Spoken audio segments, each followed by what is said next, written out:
How to stop other investors from taking your deals. That's what we're talking about in today's video, guys. This is a very concerning question that keeps coming up continuously as I travel around to different cities. What's happening is a lot of new investors are coming up to me concerned about this, that other investors are going to take their deals from them, right? And I understand why they should be concerned. You don't get a lot of opportunities when you're starting your business, and you need that money. You need to continue running your business, provide for your family, pay your bills. So you're scared that someone's going to steal that deal right out from underneath you, because a lot of people talk this up and put a lot of fear into the business that we're in, basically, and put a lot of panic in a lot of people's minds, right? Now, should you be scared of this?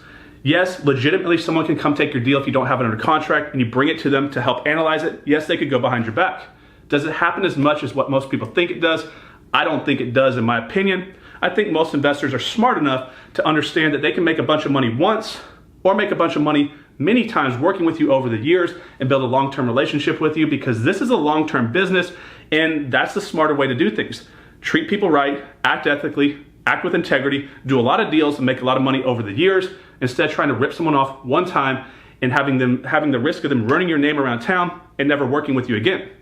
That being said, unfortunately, this world is full of dumbasses, and yes, people will steal from you. They'll go behind you, go directly to that seller and take that deal from you. So here's what's going on. People keep coming up to me and saying, Connor, I have this deal that I'm working on, but I only have so much money. I have a limited amount of money and a limited amount of time to work on each deal because I have a job or a family. And here's my concern. I have a limited amount of houses I can contract at any given time, and I want to make sure that the ones I do contract have the highest likelihood of closing and making money, so I don't want to make any mistakes. But I'm so new in the business, I don't really know what the ARV is. I'm not 100% sure on the repair costs, and I don't know what to do.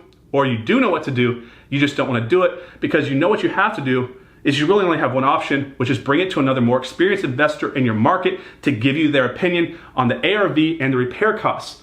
But that's where the risk lies, right? That's where they get concerned, and the fear comes in because that person could go behind you if you don't have a contract on that property.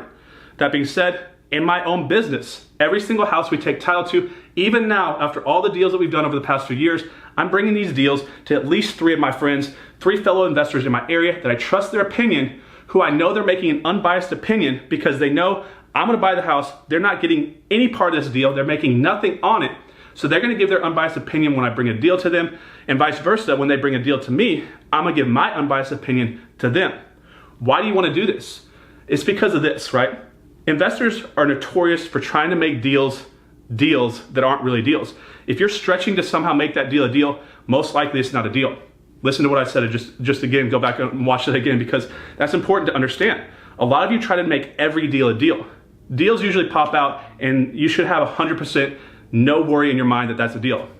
So if I think the house is worth $100,000 and I bring it to 3 unbiased individuals who are my closest friends and they tell me it's worth 75, 80, 75, I'm pretty sure I have a bad deal on my hand, right?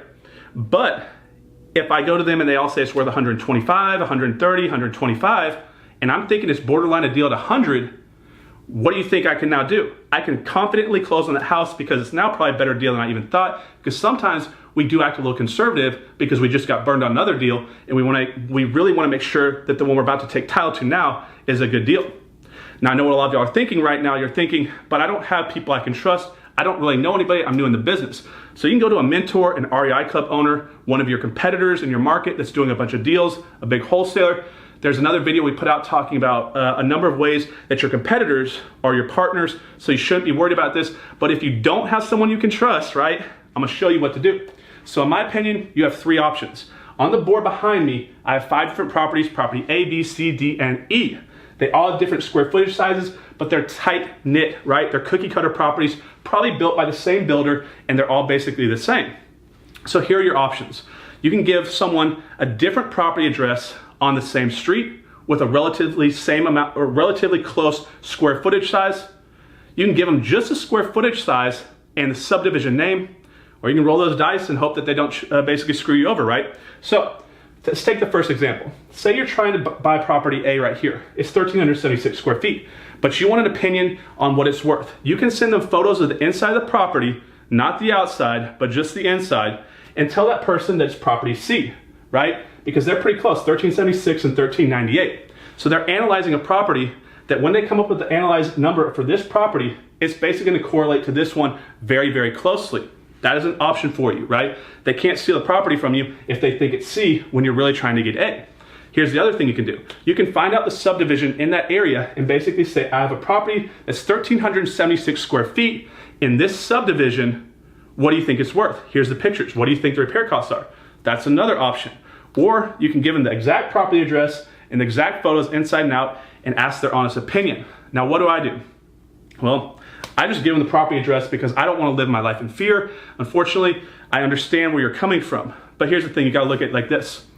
Here's the other option. If you give them a different property, or you give them a different square footage amount or the same square footage amount in just a subdivision that it's in, what you just did is you just offended the person that you're asking for help, right? So if I'm asking a friend or someone who's new in the market or a mentor that I really want to work with, and I say, hey, I have this property, it's 1,376 square feet in XYZ subdivision, what do you think it's worth?